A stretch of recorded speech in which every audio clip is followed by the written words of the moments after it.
desde Izquierda Socialista venimos desde hace mucho tiempo planteando que las medidas que se están tomando no son correctas. Con respecto a la política de vacunación. A la política frente a la pandemia, pero son dos pandemias. La sanitaria, colapso de hospitales, muertes, ya llegamos casi a los 100.000. Y la otra pandemia, la social, la económica. La de la pobreza. Aumentó la pobreza, aumentó la indigencia, le dieron con un palo a los jubilados en la provincia de Córdoba y en todo el país, los desocupados, una ley que plantea prohibir despidos y suspensiones, pero podemos decir que es una vergüenza, es una mentira. Hoy vemos el Gran Córdoba tiene el 14,2% de personas que no tienen laburo. Déjame que te interrumpa ahí. Estuvo sentado ahí en ese mismo lugar Carlos Masay, el actual ministro de Desarrollo Social, justificando de alguna manera, diciendo lo que pasa es que Córdoba tiene gran cantidad de empleo privado. No es la misma desocupación de acá que en Formosa, porque en Formosa, por ejemplo, o en el Chaco, hay muchos empleados públicos, entonces es diferente. Mira, despedir. El gobernador... no lo estoy justificando. El gobierno de Córdoba, o el peronismo en Córdoba, que lleva más de 2 décadas, ha priorizado intereses que son los intereses de los grandes empresarios. Por lo tanto, no hay una política de poder ayudar a quienes han tenido que cerrar, incluso pequeños comerciantes, kiosqueros. ¿No alcanzó con la ayuda social? Y a las empresas, incentivos, ¿Cuál? digo, del ámbito nacional, estuvo el IFE, año pasado. El REPRO. Lo sacaron este año. Para el REPRO te piden hasta el ADN del abuelito. Y en realidad, a ver, hoy escuchaba, un natatorio tiene 150.000 pesos de gas y le dan 30.000, 40.000, 70.000 y haces una fiesta.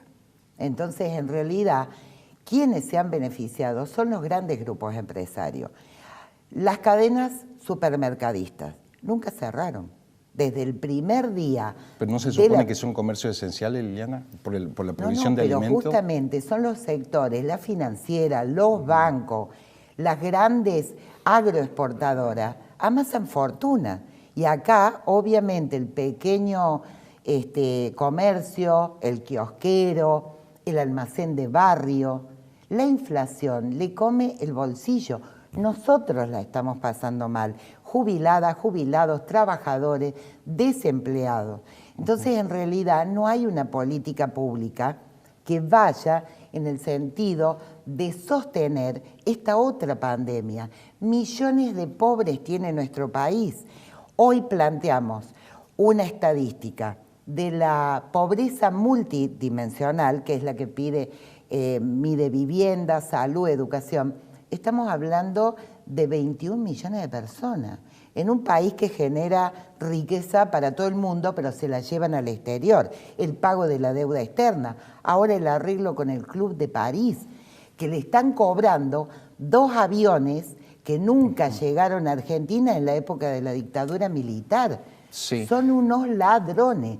Entonces, en la ¿Quién? medida... ¿El gobierno provincial, el gobierno nacional? Todos los gobiernos, desde el 2014 que Kicillof avaló esa deuda, que es la deuda concebida en la dictadura, y obviamente con multas, con recargo de tasas, y ahora arreglaron 430 millones de dólares. Bueno, la lectura política dice que hay que pasar las elecciones, ¿no?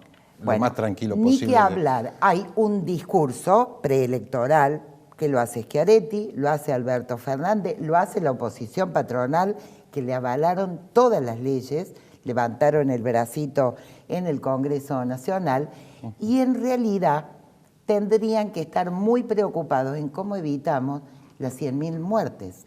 Alberto Fernández dijo, prefiero 10% más de pobres que 100.000 muertos. Hoy tenemos 10% más de pobres y 100.000 personas que murieron habiéndose podido evitar la muerte. Liliana, diste la crítica como opositora de un partido político. ¿Qué harías si tuviera el gobierno o si tú fueras parte de las decisiones? Mira, porque siempre es bueno decir, bueno, esto está mal, nosotros haríamos esto. Sí, lo presentamos en el Congreso Nacional porque tenemos diputados.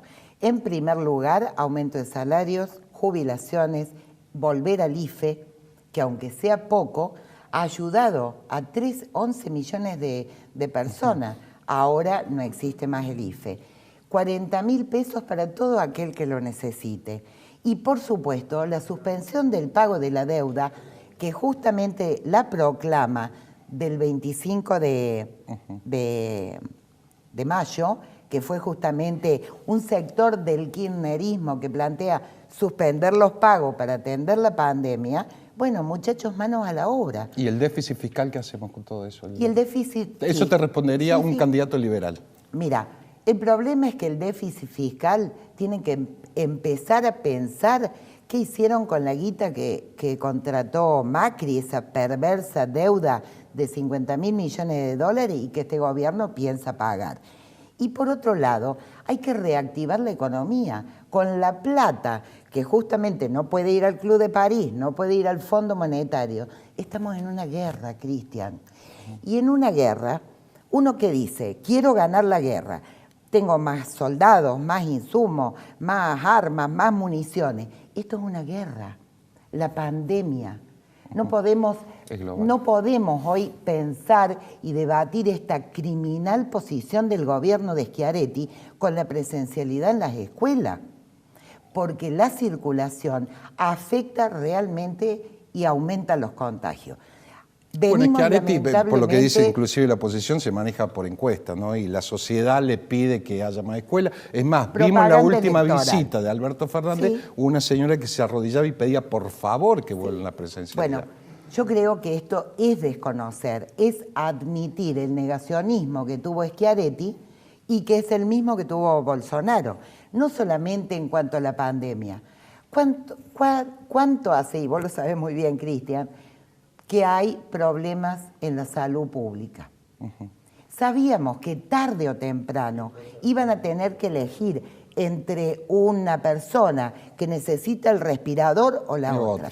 Venimos de enterrar a un compañero, docente, de la ciudad de Dianfunes, que se contagió porque la hija tenía que ir a estudiar a Cruz del Eje en el colectivo infectado.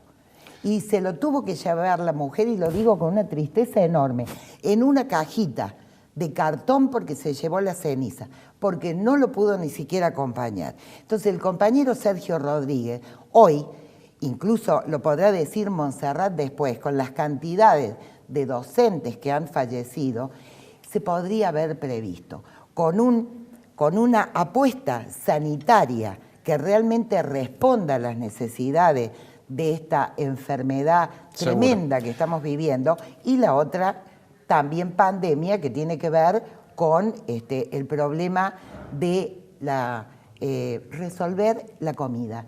Estamos mal, se perdió el laburo, no podés comprar carne, no podés todo lo que comprar... viene pasando. Y te prometo que te voy a seguir invitando porque te voy a preguntar también si vas a ser candidata, pero no, ya se me acaba el tiempo y te quiero preguntar, ¿qué pasa con la izquierda hoy? Porque hablan de Izquierda Unida, para aquellos que ven el televisor, hablan de mucha izquierda, la izquierda socialista, el movimiento de trabajadores socialista. ¿Cuánta izquierda hay y por qué en un comunicado de alguna manera se da a entender que no es bueno las PASO para la izquierda? Sí, históricamente estuvimos en contra de las PASO, por eso se unió la izquierda en el año 2011, ¿no? Cuando Cristina inventó las PASO para transparentar la política que no se transparentó. Una encuesta cara. Que encima en pandemia ir a votar. Jujuy ayer tuvo una participación escasa y como no tuvimos el 5%, porque la gente no fue a votar, no tuvimos el diputado, habiendo hecho una elección tremenda, siendo tercera fuerza política. Sí. La izquierda está unificada en un 80%, izquierda socialista, el PTS, el Partido Obrero, se sumó el MST en el 2019.